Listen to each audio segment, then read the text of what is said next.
높을수록 S라인을 살려준다는 아찔한 킬힐의 유혹에 대한민국 여심이 들썩이고 있다. 엣지 있는 스타일을 위해서라면 하이힐의 고통쯤은 참을 수 있다는 여성들. 이 때문에 여성들 사이에서 엄지발가락이 기형적으로 휘는 무지일반증이 급증하고 있다는데, 엄청난 통증과 함께 찾아와 보행장애까지 일으키는 무지외반증의 공포로부터 벗어날 수 있는 방법은 무엇일까?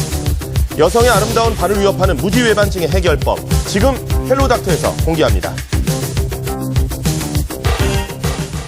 네, 헬로닥터 시간입니다. 무지외반증에 대해서 이야기를 나눠보도록 하죠. 노정호 과장님과 함께합니다. 어서 오십시오. 안녕하세요. 네, 반갑습니다. 여성의 자존심은 하이힐에서 나온다, 뭐 이런 얘기도 있는데, 이 자존심을 너무 높이 세우다가는 오히려 병을 키울 수 있다라는 사실들 오늘 좀 아셔야 될 것 같은데요. 이 하이힐 때문에 병이 들어가는 여성분들, 또 여러 가지 질병을 앓고 있는 여성분들 어느 정도인가요, 실제로? 네, 성인 여성의 85%가 발가락 기형이라는 연구 결과가 있을 정도로 현대 여성들은 발은 혹사당하고 있는데요. 이는 킬힐이나 하이힐 등 지나치게 높은 굽을 구두를 선호하는 여성들이 늘면서 무지해반증이나 족저근막염 등의 족부질환이 발병률이 급격하게 늘고 있기 때문입니다. 네. 특히 하이힐병으로 불리우는 무지해반증은 대표적인 족부질환으로 우리나라 성인 여성 10명 중 3명이 앓고 있을 정도로 흔한 질환이기 때문에 하이힐을 자주 신는 여성이라면 이에 대한 각별한 주의가 필요하겠습니다. 무게가 앞으로 많이 쏠리다 보니까 이제 엄지발가락이 휘는 증상이 무지외반증이다라는 정도로 알고 있는데, 이게 이제 어떻게 생기게 되는 겁니까? 예, 무지외반증은 흔히 버선발 기형이라고 하여 엄지발가락이 새끼발가락 쪽으로 휘는 증상을 말하는데요. 화면 보시면요. 네. 무지는 엄지발가락을 말하며 외반은 밖으로 휘어진 것을 말하는데요. 지금 화면처럼 엄지발가락이 바깥쪽으로 휜 상태를 무지외반증이라고 합니다. 엄지발가락이 심하게 튀어나오게 되면 매관상 보기 안 좋을 뿐 아니라 몸 전체를 지탱하는 발에 통증이 있다 보니 서 있거나 보행에 어려움이 따를 수 있습니다. 그렇군요. 아, 화면으로 확인을 해보고 나니까 참 저런 지경으로 만들면서까지 아름다워 보여야 되나, 이런 생각을 하게 되는데, 뭐 통증뿐 아니라 보행에도 당연히 문제가 생길 수가 있겠죠. 이 어떤 증상들을 수반하게 되는 겁니까? 네. 엄지발가락에 변형이 일어나면서 발가락 관절이 붓게 되고 발가락뼈를 둘러싸고 있는 골막에 염증이 생겨서 심한 통증이 유발되는데요. 변형이 심해지면 신발을 신기조차 불편해질 수 있습니다. 만약 엄지발가락이 둘째 발가락에 겹쳐지기라도 한다면 관절이 탈구되거나 새끼발가락 쪽으로 변형이 발생하여 통증이 생기기도 합니다. 그렇군요. 주로 양발에다 나타나기보다는 한쪽 발에 심하게 나타나는 경우가 많은데요. 네. 그러다 보니 걷는 자세도 불편해지고 조금만 걸어도 발목이나 허리, 무릎에까지 무리가 갈 수 있습니다. 참 신발 하나 때문에 이런 현상이 나타날 수 있다니까 참 놀랍게 느껴지는데, 하이힐이 발에 도대체 어떻게 악영향을 미치기 때문에 그런 것인지, 또 무지외반증에 다른 원인은 없는지, 오로지 이 하이힐만 있는 건지 궁금한데요. 네, 무지외반증을 발생하는 원인은 유전적인 요인과 후천적인 요인으로 나눌 수 있겠습니다. 엄지발가락의 관절면에 각이 큰 경우나 또는 평발이나 넓적한 발, 또 유연하게 과도하게 발바닥이 유연한 경우에는 유전적인 원인이 되겠고요. 하지만 최근의 무지외반증은 잘못된 신발 착용 등으로 인해서 후천적으로 발병하는 경우가 대부분입니다. 그렇군요.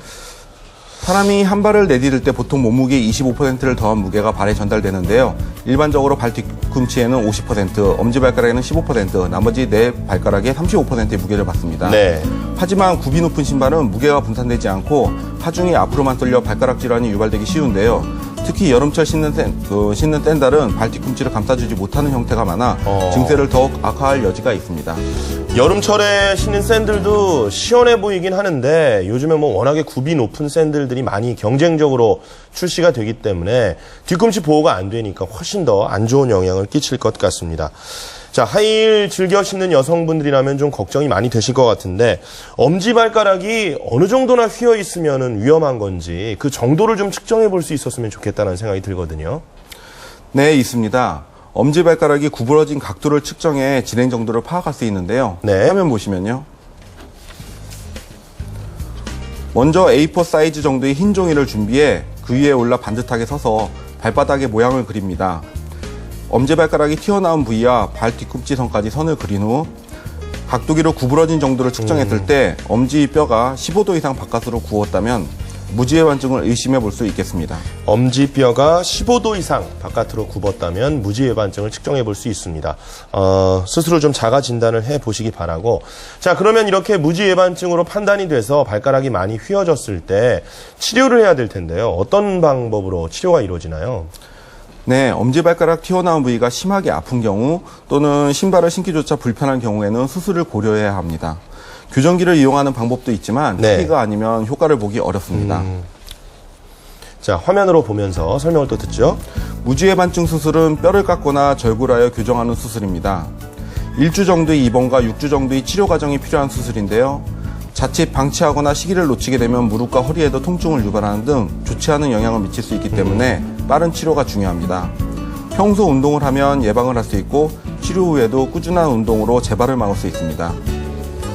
평소에 운동을 하면 예방할 수가 있다고 하니까 여성분들도 뭐 물론 직장 생활하느라고 바쁘시겠지만 좀 운동을 규칙적으로 하셔야 될 것 같고, 자, 치료 후에도 운동을 계속해야 또 효과를 볼 수가 있다고 합니다. 그렇다면 이 발가락의 건강을 지켜주는 운동법, 우리가 평상시에 그냥 운동하는 거 말고 다른 방법들이 또 있는 건가요? 네, 있습니다. 발은 신발에 의해 쉽게 변형될 수 있기 때문에 평소 꾸준한 운동을 해두면 건강한 발을 지킬 수 있습니다. 네. 힘든 운동이 아니라 아주 간단한 운동이니까요. 여러분들도 TV를 보면서 한번 따라해 보시면 좋겠습니다. 화면 보시면요. 엄지발가락을 중심으로 발가락을 벌려주는 운동은 족저근을 단련해줘 무지해반증을 예방에 도움이 됩니다. 발가락 사이를 벌려 수건이나 볼펜 등의 작은 물건을 집어서 옮기는 운동도 좋은데요. 네. 발가락을 옮겨쥐었다 펼치는 운동은 다리와 발의 근육을 강화시켜줍니다. 자, 그리고요. 하이힐을 많이 신어 발에 경련이 일어나거나 발이 아플 땐 발가락을 스트레칭 해주는 것이 중요한데요. 5발가락이 균형을 찾으면 무지해반증 예방과 함께 발목, 다리가 정렬을 이루면서 다리 힘이 좋아지고 전신의 균형 또한 개선되는 효과를 볼 수 있습니다.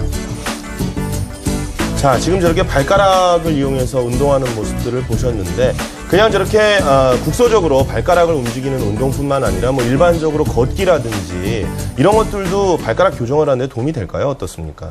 걷는 자세 자체가 중요하진 않고요. 네. 걷을 때 신발을 어떤 신발을 착용하느냐가 가장 중요하겠습니다. 그냥 편안한 단화라든지 운동화를 신고 운동을 하는 게 훨씬 더 좋겠군요. 네, 발가락 그렇습니다. 교정하는 데는. 네. 자, 일반적으로 이렇게 편안하게 걷는다든지 편안한 신발을 신는 것이 중요하다고 계속 강조를 해주셨는데, 그래도 아무래도 사회적으로 분위기가 정장을 입어야 하는 여성들에게는 뭐 여성들의 취향을 떠나서 하이힐을 착용하는 것을 또 은근히 권유하고 있는지도 모르겠다라는 생각이 듭니다.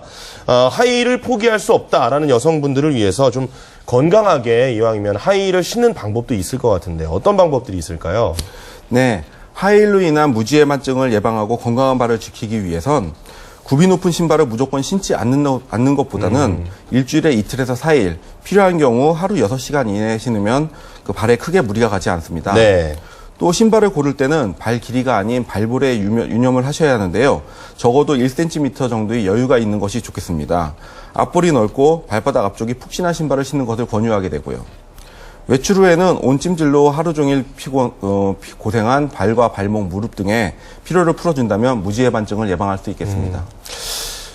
하이힐을 이렇게 신고서도 저는 서 있는 자세에 따라서도 무지해반증을 좀 예방할 수 있는 그런 방법들이 있다고 생각이 되는데, 서 있을 때 어떻게 자주 좀 벗어주고 발가락을 자꾸 움직여주는 것이 좋을까요? 어떻습니까? 예, 시간이 나는 대로 신발을 벗은 상태에서 네. 좀 전에 말씀드린 운동법 등을 갖다가 평소에도 의자 앉은 상태에서도 자주 해준다면 네. 무지해반증의 예방에 많은 도움이 될 수 있을 거라 생각이 듭니다.